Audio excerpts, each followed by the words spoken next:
नमस्कार मित्रांनो. तर काल एक महत्त्वाची घडामोड अमेरिकेत झाली आणि त्या घडामोडीमुळे आज आपल्याला जे आय टी स्टॉक आहे आपलं त्यामध्ये करेक्शन बघायला भेटलं.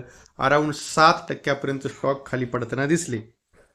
पण आता हे स्टॉकमध्ये 7%चं करेक्शन का बघायला मिळालं हे आपल्याला जाणून घेतलं पाहिजे. पण आता हे करेक्शन ज्या कंपनीमुळे झालं ती कंपनीचं नाव आहे एन्ट्रोपिक. आता ह्या एन्ट्रोपिक म्हणजे नेमकी काय आहे आणि या कंपनीनं असं काय केलेलं आहे का त्यामुळे 7%पर्यंत फॉल आपल्याला त्या ठिकाणी बघायला भेटला. तर झालं काय काल काल झालं असं. काल ही एक तर कंपनी आहे, कंपनी US मधली कंपनी आहे. ह्या कंपनीनं काही AI टूल्स आहे त्या AI टूलची घोषणा केली आणि ह्या घोषणेच्या नुसार आता जे आपल्या कंपन्या ज्या आय टी सेक्टरमधल्या कंपन्या काम करतात तेच काम ह्या कंपनीचे AI जे आतापर्यंत एक साधारणतः बॉटच्या स्वरूपात काम करत होते ते आता डायरेक्ट अल्गोरिदम म्हणून काम करतील, एक कामगार म्हणून काम करतील. या अशा पद्धतीची घोषणा कंपनीने केली आणि त्यामुळे ह्या आपल्या देशातल्या आय टी कंपन्या का ज्या जवळजवळ 70 ते 80% त्यांचा बिझनेस अमेरिकेतून येतो त्यामध्ये आपल्याला सरळ सरळ 7%पर्यंतचा फॉल बघायला भेटला. पण हे नेमके एन्ट्रोपिक काय आहे ते आपण या ठिकाणी जाणून घेणार आहोत. आता या ठिकाणी आपण बघूया का ही कंपनी एन्ट्रोपिक ही कंपनी अमेरिकेतील एक आघाडीची आर्टिफिशियल इंटेलिजन्स AI कंपनी आहे ज्याला आपण AI म्हणतो. आणि ही कंपनी क्लाउड नावाचे अत्याधुनिक AI मॉडेल तयार करते जे ओपन AIच्या चॅट जीपीसीला थेट स्पर्धा देते. ओके. आता ह्या एन्ट्रोपिकची वैशिष्ट्य काय आहेत तर ह्या एन्ट्रोपिकची वैशिष्ट्ये आहेत का ह्युमॅन लाईक काय आहे रिसोनाइन आहे काहीतरी. चला त्याच्यानंतर कोड जनरेशन आहे, ॲटोमेशन आहे, कस्टमर सपोर्ट रिप्लेसमेंट आहे, डाटा ॲनालिसिस. तर एवढं काम हे सध्या एन्ट्रोपिक करते. आणि आता सगळ्यात महत्त्वाचं काही एन्ट्रोपिकमध्ये ॲमेझॉन आणि नंतर गुगल यासारख्या मोठ्या दिग्गज कंपन्यांनी गुंतवणूक केलेली आहे. आता हे जे काम आहे सगळ्यात महत्त्वाची गोष्ट लक्षात घेतली पाहिजे. बघा याच्यामध्ये ॲटोमेशन जे आहे ना हा सगळ्यात महत्त्वाचा पॉईंट आलेला आहे. आतापर्यंत काय करायच्या AI कंपन्या हे एक साधारणतः बॉट स्वरूपामध्ये आपल्याला सेवा देत होत्या. पण आता ते ॲटोमेशन मोडमध्ये गेले आणि ॲटोमेशन मोडमध्ये गेलं हे एक या सगळ्या आय टी स्टॉकसाठी धोकादायक आहे. त्यानंतर आता एकंदरीत आपण बघूया का AI कंपन्या आणि बाकीच्या इंडियन आय टी कंपन्या. आता ह्या कंपन्या AI कंपन्यामुळे भारतातल्या इंडियन आय टी कंपन्यांचा जो जुना बिझनेस मॉडेल आहे ते मॉडेल धोक्यात आलेलं आहे. आता तसंही ज्या काय आपल्या आय टी कंपन्या आहेत त्या आपल्या आय टी कंपन्या मॉडिफाय करू शकतात, स्वतःमध्ये सुधारणा करू शकतात. पण भारताच्या आय टी कंपन्यांचं बिझनेस मॉडेल मुख्यत्वे खालील गोष्टींवरती आधारित आहे. भारतातले जे आय टी कंपन्या आहेत त्यातले अराउंड जवळजवळ 92% त्यांचे बिझनेस जे आहेत. आता तुम्ही समजा इन्फोसिस बघितला, TCS बघितला, 90% त्यांची बिझनेस आहे हा US आणि युरोपमधून आहे. आता ह्या आपल्या कंपन्या काय करतात तर आपल्या कंपन्या ज्या सॉफ्टवेअर सर्व्हिस प्रोव्हाइड करायचं काम करतात, manpower based billing per hour per resource. त्याच्यानंतर जे आय टी सपोर्ट आहे, मेंटेनन्स, टेस्टिंग, BPO वगैरे ह्यासारखी जी कामं आहेत ती कामं आपल्या देशातल्या आय टी कंपन्या करत होत्या.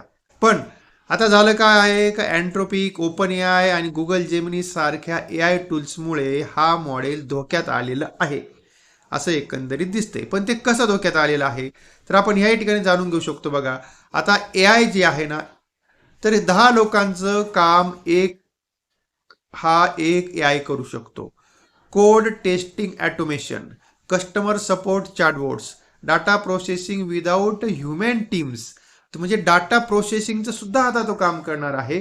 कस्टमर सपोर्ट आतापर्यंत कस्टमर सपोर्ट चॅटबॉटसाठी त्याचा वापर जास्त केला जात होता. कोड टेस्टिंग ॲटोमेशन आणि आता हे सुद्धा काम AI मुळे होणार आहे. म्हणजेच क्लायंटला कमी माणसं लागतात, कमी माणसं म्हणजे कमी बिलिंग आणि कमी बिलिंग म्हणजे आय टी कंपन्यांच्या महसुलामध्ये दबाव. म्हणजे त्या ठिकाणी प्रॉफिट कमी. म्हणजे आता जनरली जर रेव्हेन्यू कमी जर झाला तर प्रॉफिट कमीच होणार आहे. तर इथे ह्या ठिकाणी आपल्याला त्या आय टी कंपनीचं जे प्रॉफिट लॉस स्टेटमेंट आहे त्यावरती आपल्याला त्या ठिकाणी दबाव बघायला भेटेल. आता एकंदरीत मी तुम्हाला मगाशी सांगितले पण इथे हे जे आहे 60 ते 70% तर अराउंड 90% जो आय टी कंपन्यांचा महसूल आहे तो महसूल अमेरिका आणि युरोपमधून येतो. आता सध्या US कंपन्यांची मानसिकता काय आहे? Cost cutting. कॉस्ट कटिंग ही जी आहे मानसिकता जवळजवळ सगळ्याच बिझनेसमनची असते. म्हणजे ते काय फक्त तिकडच्याच लोकांची आहे असं नाही, सगळ्यांचीच मानसिकता असते. कॉस्ट कटिंग, त्यानंतर ॲटोमेशन. सगळ्यांना असं वाटतंय चला आपण रिलॅक्स राहूया, एकदा काम आपलं सगळं काम ॲटो मोडो टाकून दिलं का ते काम ॲटोमॅटिक होते. म्हणजे प्रत्येकाला ॲटोमेशन असं वाटतंय. त्यानंतर AI फर्स्ट अप्रोच, म्हणजे पहिला अप्रोच जो आहे तो आता साधारणतः US कंपन्यांची मानसिकता अशी आहे का फर्स्ट अप्रोच त्यांचा AIला आहे. त्यानंतर व्हेंडर कन्सोलिडेशन. आणि आता मग काय होतंय, आता याच्यामुळे व्हेंडरचं कन्सोलिडेशन तर होणारच आहे. आता जर या ठिकाणी तुम्ही बघितलं फरक काय दिसणार आहे पूर्वी आणि आताचा. जर पूर्वी 100 डेव्हलपर्स जर भारतातून जर समजा जात असेल तर आता काय होणार आहे का 20 डेव्हलपर प्लस त्याचं AI टूल्स लाईक अँथ्रोपॅटिक क्लाउड का याचा थेट परिणाम इंडियन IT कंपन्यांच्या ऑर्डर बुकवरती होणार आहे. आता आता हे AI आणि ही नेमकी आता संधी आहे का धोका आहे. आता जर लगेच शॉर्ट टर्म जर आपण त्याचा विचार जर केला तर IT सेक्टरवरती आपल्याला दबाव बघायला भेटणार आहे. आता हे कितीपर्यंत यशस्वी होतं, त्याच्यावरती लोक किती भरोसा ठेवतात, तो काम कसा करतो, या नंतरच्या गोष्टी. पण मार्केटमध्ये काय असते, न्यूज आली का सेन्सिटिव्ह आपल्याला त्या ठिकाणी बघायला भेटते. सध्या ह्या कंपनीने अँथ्रोपिकनं घोषणा तर केली आम्ही असे असे टूल्स आणलेले आहेत आणि त्यामुळे ही आजची पडझड आपल्याला बघायला भेटली. पण जर समजा त्या टूल्सनी जर काम चांगलं केलं तर मग बाकी या ठिकाणी लॉंग टर्मसाठी सुद्धा या कंपन्यांना तोटा सहन करावा लागतो. म्हणजे तो लॉंग टर्मसाठी सुद्धा तोटा सहन करावा लागू शकतो. आता शॉर्ट टर्ममध्ये आपण बघतो की त्या ठिकाणी IT सेक्टरवरती दबाव बघायला भेटेल. मार्जिनमध्ये आपल्याला त्या ठिकाणी कंपॅरिझन, ते मार्जिनचं कंपॅरिझन जर बघितलं तर त्या ठिकाणी कमी होणार आहे.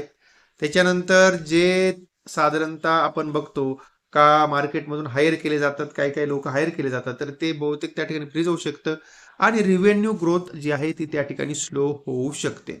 लॉंग टर्मसाठी जर बघितलं असेल तर मग त्या ठिकाणी आता लॉंग टर्मसाठी काय आहे, तर त्या ठिकाणी आता या भारतातल्या ज्या कंपन्या आहेत ह्या कंपन्यांना सुद्धा करावं काय लागेल, यांना त्या ठिकाणी AI ॲडॉप्शन सर्व्हिसेस, म्हणजे त्या ठिकाणी त्यांना AIच्या संदर्भातल्या सर्व्हिसेस पुरवाव्या लागतील. AI कन्सल्टिंग त्यांना द्यावं लागेल. AI इंटिग्रेशन प्रोजेक्ट्स त्यांना मार्केटमध्ये आणावं लागतील. आणि मग असं जर झालं तर नवीन त्यांचा जो रेव्हेन्यू आहे तो रेव्हेन्यू त्या ठिकाणी परत जनरेट होईल. आणि पण आपल्याला माहिती आहे का मार्केट नेहमी पर शॉर्ट टर्ममध्ये आपल्याला त्या ठिकाणी पेन दाखवतं आणि त्यानंतर आता बघूया भविष्यामध्ये काय होते. आता ह्या ठिकाणी अँथ्रोपिनिकमुळे काय झालेलं आहे, बिलिंग मॉडेल जे आहे ते बिलिंग मॉडेल हे त्या ठिकाणी आपल्या देशातल्या कंपन्यांचं कोलमडलेलं आहे. ओके.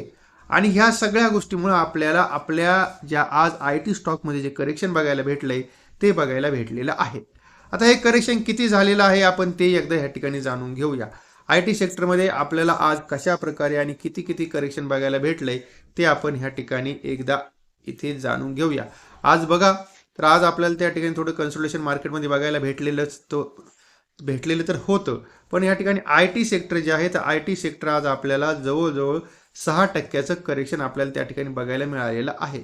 आता IT सेक्टरमधले जर आपण या ठिकाणी आज सगळे स्टॉक बघितले तर आज गेनरमध्ये एकही स्टॉक नव्हता आणि सगळे स्टॉक आज आपल्याला त्या ठिकाणी लुझरमध्ये होते. त्यामध्ये तुम्ही बघू शकता का इथे काय आपल्याला लुझरमध्ये काय काय बघता यायला भेटतंय. तर पहिला सगळ्यात मोठा लुझर होता का जो IT सेक्टरमधला डॉन आपण म्हणतो, त्याचं नाव इन्फोसिस. 7.3% त्यामध्ये करेक्शन बघायला भेटलंय. TCS म्हणजे टाटा कन्सल्टन्सी सर्व्हिसेस 7%चं करेक्शन. कोफोर्जमध्ये जवळजवळ 5.6%. LTI माइंडट्रीमध्ये जवळजवळ 5.5%चं करेक्शन. पर्सिस्टंट सिस्टममध्ये 4.5%चं करेक्शन त्या ठिकाणी बघायला भेटलेलं आहे. एम्फासिसचा जर विचार केला तर या ठिकाणी एम्फासिसमध्ये पण आपल्याला जे करेक्शन बघायला भेटलेलं आहे आणि ते करेक्शन इन्फोसिसमध्ये, ठीक आहे एक मिनिट परत आपण येऊया या ठिकाणी लुझरमध्ये. बघा इथे आता एम्फासिसमध्ये बघितलं तर एम्फासिसमध्ये जवळजवळ आपल्याला त्या ठिकाणी 4.5%चं करेक्शन. HCL टेक्नॉलॉजीमध्ये सुद्धा जवळजवळ आपल्याला 4.5%चं करेक्शन बघायला भेटलेलं आहे.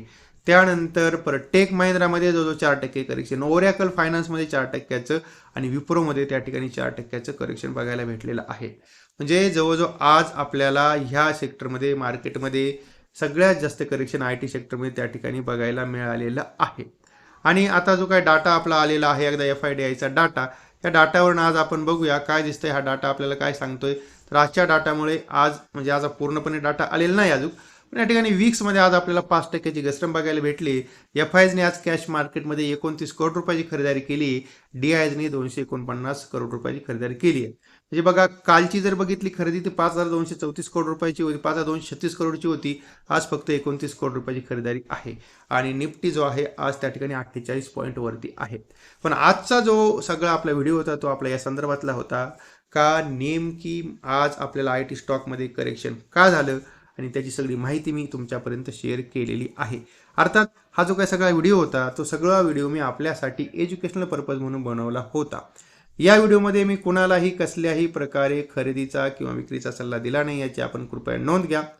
आणि तेव्हा माहिती चांगली वाटली असेल तर आपण आपल्या या व्हिडिओला लाईक करा, शेअर करा आपल्या मित्रांपर्यंत आणि चॅनलवरती नवीन असाल तर चॅनलला सबस्क्राईब करायला बिलकुल विसरू नका. तेव्हा इथे आता आपण थांबूया. आपण भेटूया परत नवीन विषयासह.